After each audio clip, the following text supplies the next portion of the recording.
And Elon Musk got crushed on the House floor by Republicans, 38 Republicans on the House floor, crushed and humiliated Elon Musk and Donald Trump at the same time.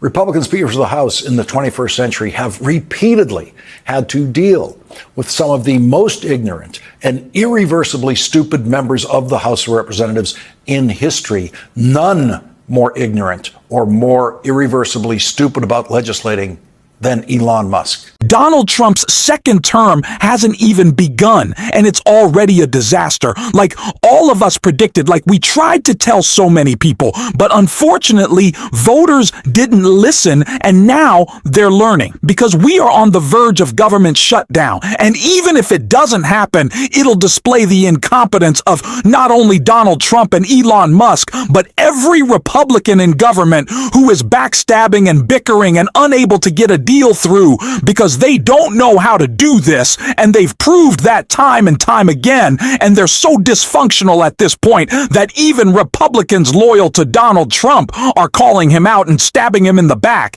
and we know Donald Trump doesn't like that. And so he melted down on Truth Social in a rampage of anger that we are going to check out, really just enjoy in just a bit. But before we do, if I could quickly ask you to leave a like on this video, and if you haven't already, and you enjoy our channel, to hit that subscribe button. It goes a long way, and it means the world to me now. Before we get into Donald Trump's meltdown over a Republican calling him out, I want to hear a bit of an update on the prospect still of a shutdown from Lawrence O'Donnell right here. Elon Musk and Donald Trump took over the leadership of the Republican House of Representatives, the leadership in that building, in the last 24 hours, and negotiated what Donald Trump falsely called a deal.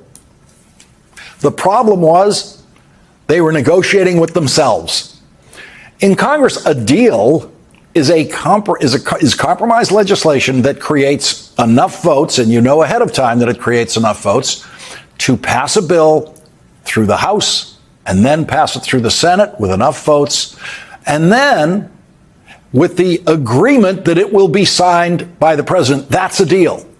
In Congress, every deal is a three-way deal involving enough votes to pass the House, enough votes to pass the Senate, with a bill that the president has already agreed to sign. That's what a deal is.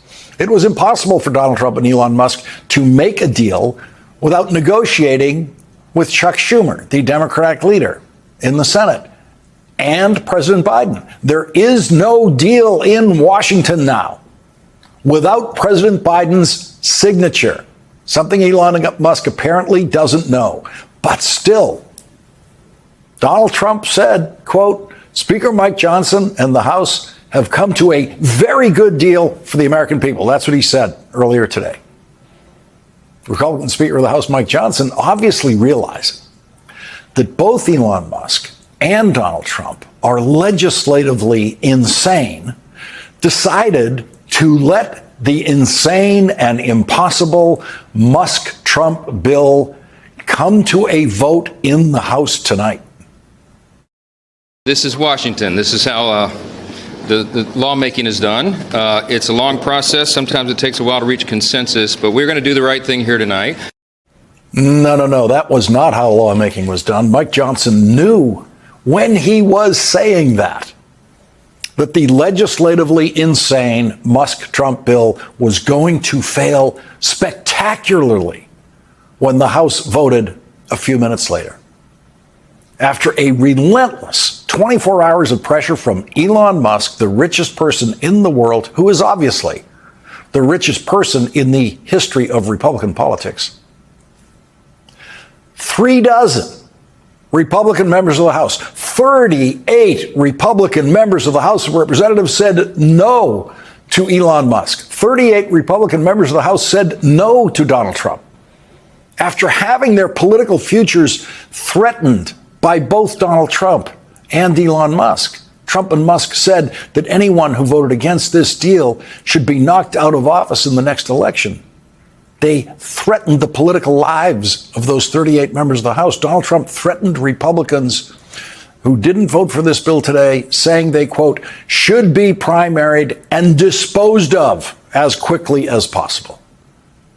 Donald Trump has never been more directly and personally threatening to Republicans than he was today, and Donald Trump lost.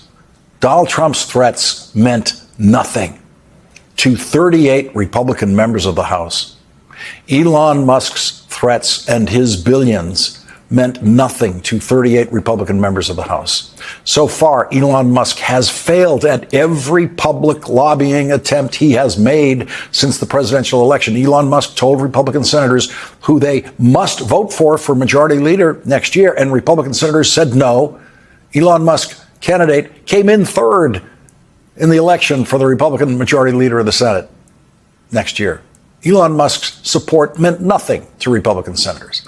Elon Musk was part of the group that hatched the brilliant idea of having Matt Gaetz for Attorney General. Elon Musk lobbied publicly for Matt Gaetz to be confirmed as Attorney General. Elon Musk lost badly in that lobbying effort.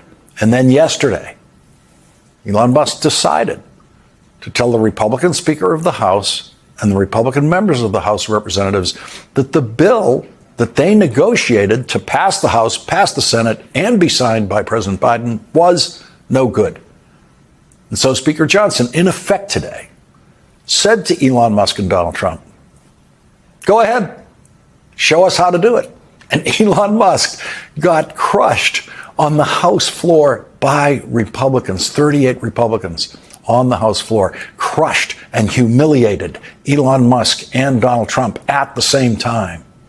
Republican speakers of the House in the 21st century have repeatedly had to deal with some of the most ignorant and irreversibly stupid members of the House of Representatives in history. None more ignorant or more irreversibly stupid about legislating. Like I said, whether or not a shutdown happens, we learned one really important lesson lately. Although Donald Trump and Elon Musk have more power than anyone in the positions of president or greedy, corrupt government tapeworm. I guess that's what we could call Elon Musk. He's kind of just a parasite on the government, trying to corrupt it and exploit it as much as he can for his own personal gain. Although they are tremendously powerful, sometimes they're not as influential as they'd like to be within the Republican Party, and things start to fall apart, which is exactly what we saw with this CR, with this continuing resolution, and not only its failures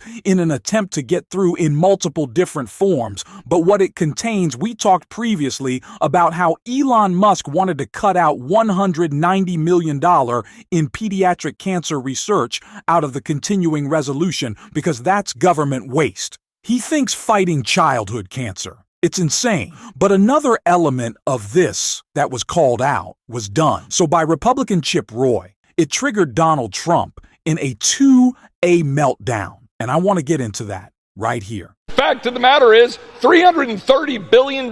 Congratulations, you've added to the debt since you were given the majority again on November 5th. It's embarrassing. It's shameful. Yes, I think this bill is better than it was yesterday on certain respects, but to take this bill yesterday and congratulate yourself because it's shorter in pages, but increases the debt by $5 trillion is asinine.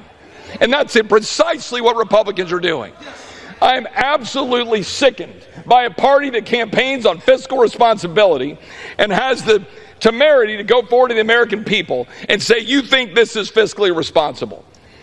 It is absolutely ridiculous. Just a scathing takedown from Chip Roy. And he honestly, I don't want to give any Republican more credit than they deserve, but is pretty consistent in calling out his own party. And clearly, they're Donald Trump on their many shortcomings, and especially the hypocrisy of the Republican Party claiming to be these budget hawks who care about the deficit. But as we know, no one added more to the deficit, to the national debt, than Donald Trump during his administration, and that was even before Co. And so I'm glad he's getting called out, but of course Donald Trump is not. And so he took the Truth Social with those tiny little angry fingers of his and said, this Trump wrote on Truth Social, Chip, Roy is just another ambitious guy with no talent. By the way, how's Bob Good doing?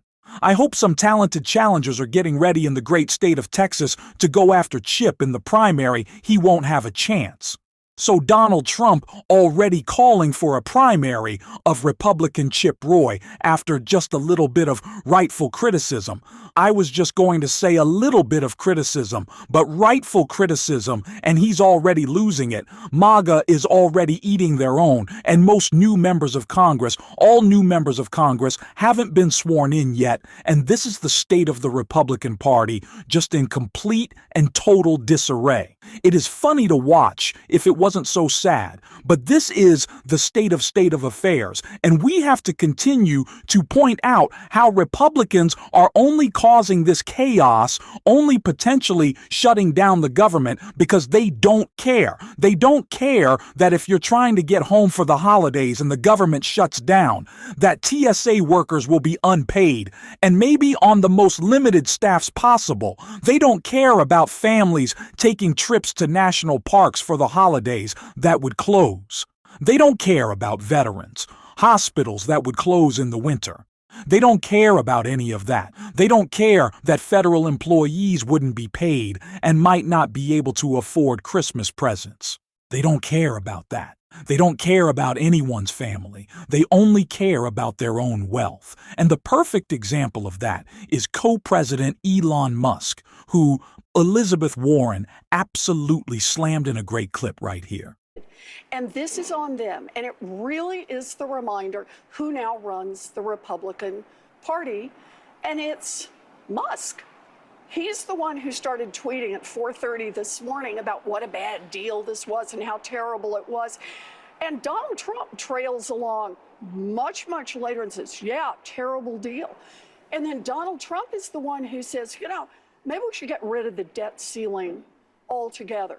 But is that what the Republicans propose? No. What the Republicans say is, let's just do a little period of time of getting rid of it, long enough to be able to grease the skids, to be able to pass a big, big tax giveaway to billionaires. So you don't think... Let's make sure we remember and continue to remind people of what the Trump presidency is all about, retribution, and really bringing in the bucks for Elon Musk. That's it. It's not about you. It's not about me. It's not about the working class. It's not about groceries. It's not about eggs. It's not about gas.